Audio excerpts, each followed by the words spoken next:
আজ আমরা পেহেলগাঁওয়ে এসেছি। আর গতকাল পেহেলগাঁওয়ে এসেছি 24 মে। পৌঁছতে পৌঁছতে শ্রীনগর থেকে 3:15 হয়েছিল। শ্রীনগর থেকে আমরা 10:30 নাগাদ রওনা হয়েছি। তাই এখানেই রেস্ট করেছি। পেহেলগাঁওয়ে আমাদের রয়্যাল ভিলা রিসর্ট এটা, এখানে আমরা আছি।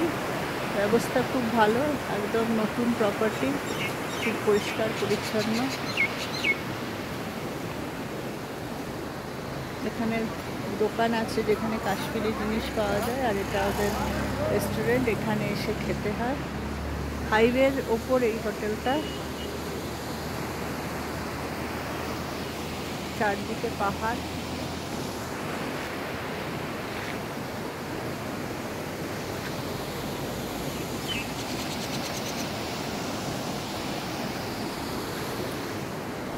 হোটেলে গরম জলের ব্যবস্থা আছে, সার্ভিস ভালো।